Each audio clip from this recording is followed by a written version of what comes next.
So what you're going to need is heavy cream, lemon pepper, potatoes, your favorite vegetable, a lemon, tarragon, salted cooking wine, and of course fresh salmon, but if you have to, you can use frozen.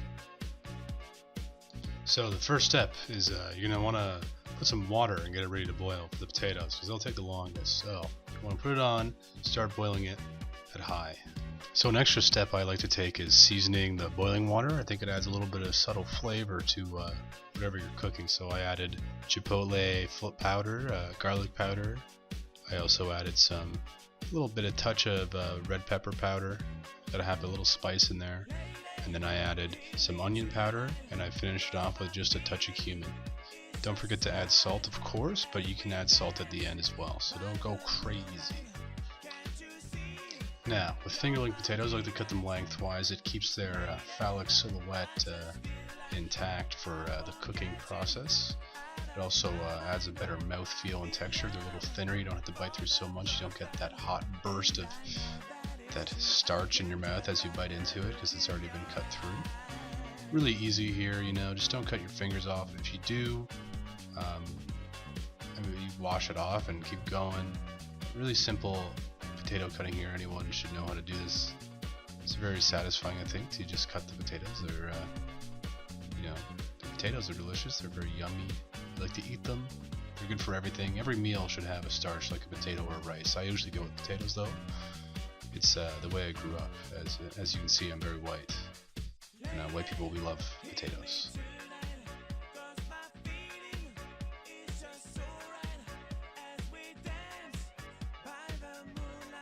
Now the next step would be to prepare your vegetables. Any vegetable you like, really, it doesn't matter.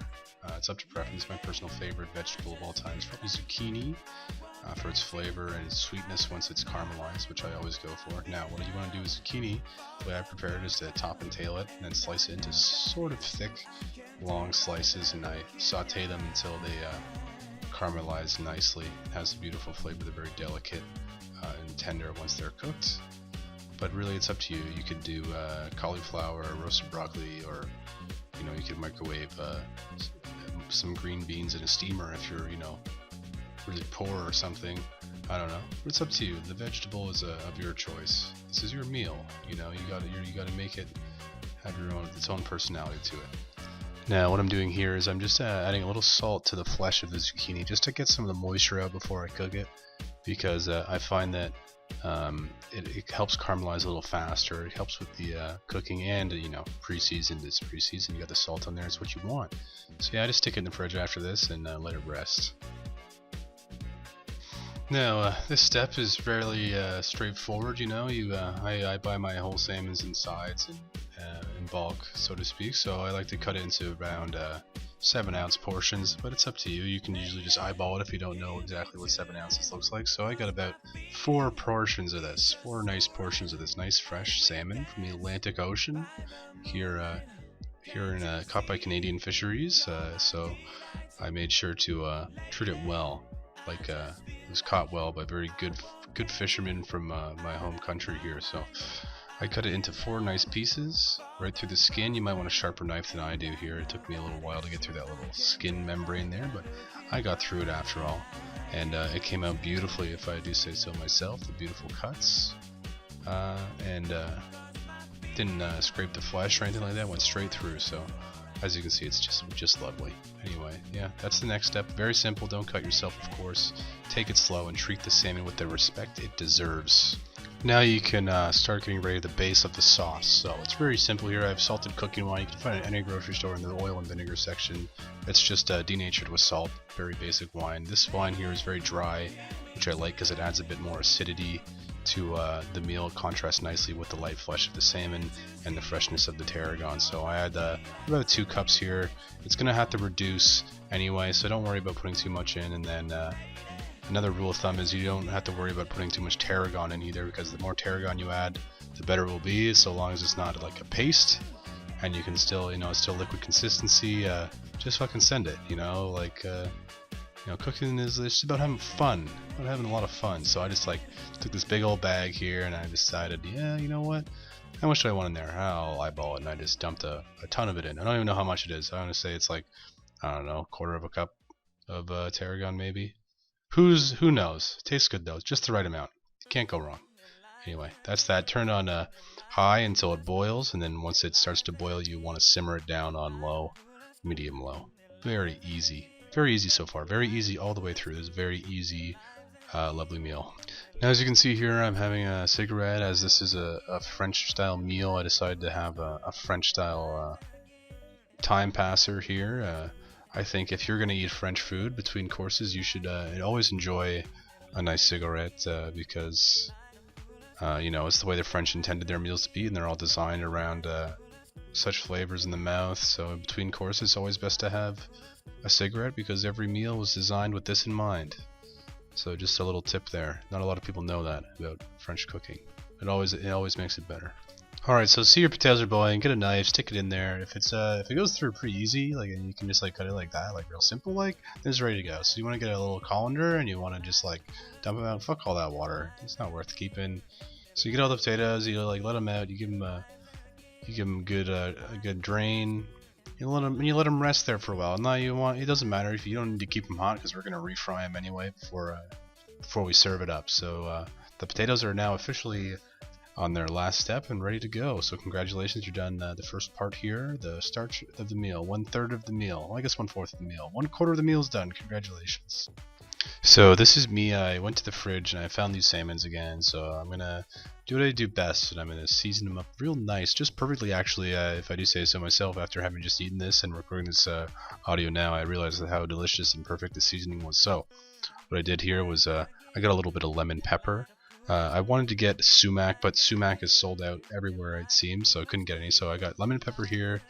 Really get a lot on there. You really want that. It's gonna give it a good flavor and a nice crispy flesh.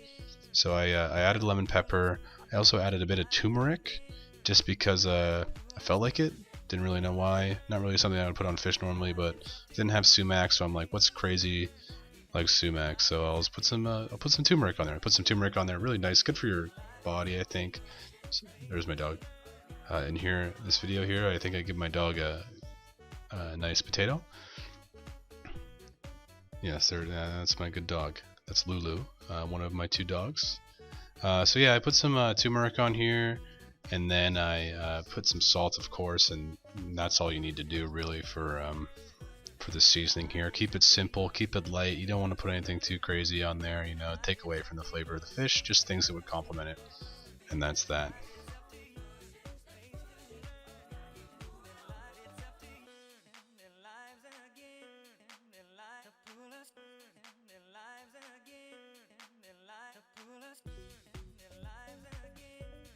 Now, I accidentally forgot to record myself putting the salmon on, but what you want to do is put its flesh side down. You want to lay it away from yourself. I try and do like these little hand motions here to like describe how I lay it down. I don't do a very good job of like, so yeah, you gotta put it like that, I guess. You know, you put it away from you, to the bottom there, and then like that. All right, very simple, yeah, pretty easy.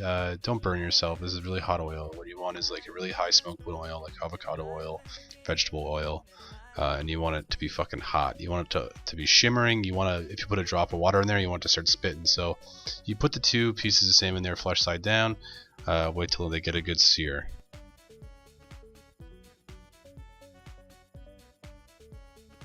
Now this is a very important step for a full experience, is to lay some nice, you know, avocado vegetable oil down. And you got to add salt to it. This will make sure that the skin, when you put it on your parchment paper, is extra crispy. It's very important to do. A lot of people leave their skin behind. I think it's stupid. It's just because it's undercooked. People don't do it right. You need to have that crispy skin. So you want to impress whoever you're cooking for. You got to do this step. Very important. As you can see here, I'm making a very silly face because I'm very concentrated. I'm trying to think really hard. Look at the beautiful sear on those. Aren't they just lovely? Perfect sear. That's what you get. High heat, and it won't even stick. Don't mess with it. You know, keep it on there for a minute or 2, then check it. That way you won't have any sticking, and you'll have a perfect sear on your salmon every time. Now, I should have said this before, but you want to preheat your oven to about 350, and just so it's ready for when your salmons are. And you take your tray, whatever you have yours on. I have mine on a pizza pan. And you want to make sure there's no extra parchment paper hanging over. That can lead to burning, and the smoke from the parchment paper is like silicone. It's not a good flavor for your salmon. Smoked salmon is one thing, but silicone smoked salmon is kind of barf. So you don't want any of that. What you want to do is make sure there's no extra bits hanging off. And then you pop it right in the oven to your desired doneness. I don't ever time it. I usually just check it with my finger. I've done it a million times, so I know what I'm looking for. For you might want to check with a thermometer or whatever to get your right doneness. I like my salmon's nice medium with some nice flesh in the middle. That's how I usually go for it, but it's completely up to you. I don't judge.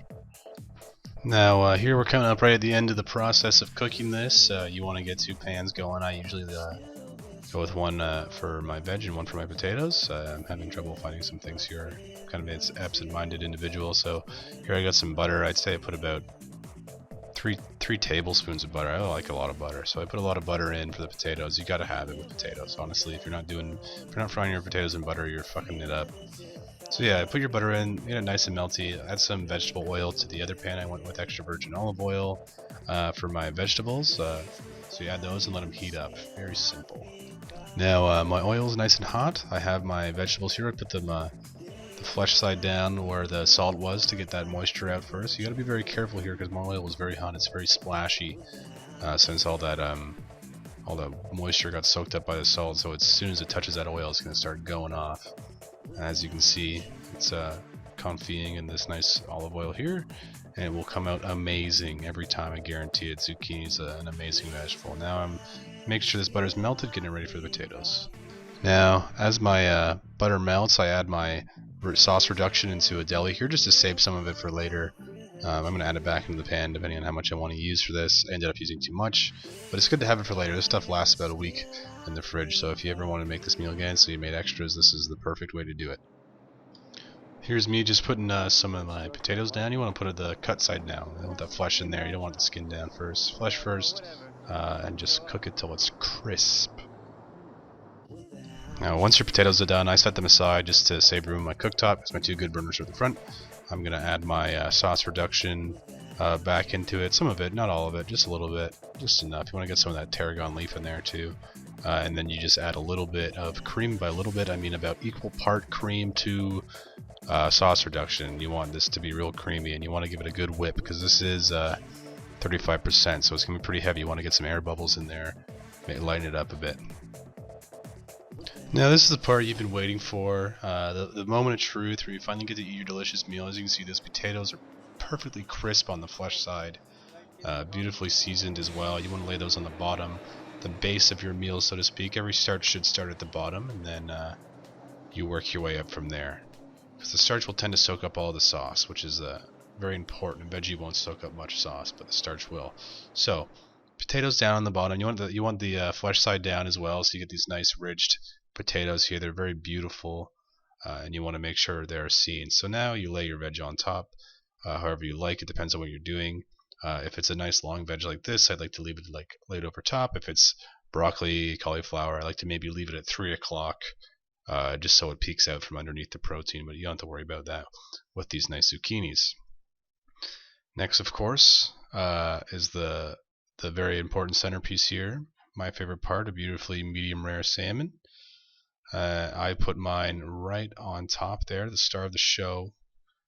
You want to make sure that everyone knows that you really made a nice salmon today, and it should be front and center on your masterpiece here.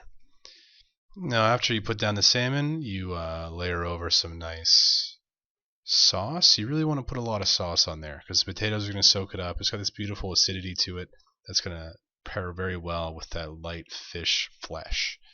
Anyway, after you've done that, you cut yourself a cheek of lemon, lay that beside it, and then of course you garnish it with whatever you have on hand. For today I had some basil still growing, and I added some basil to it just to finish it off. And there you go. That's your beautiful, your salmon tarragon. Simple, delicious meal for you, Skinny Penguin number 2. I hope you enjoy, and I hope it gets you many women.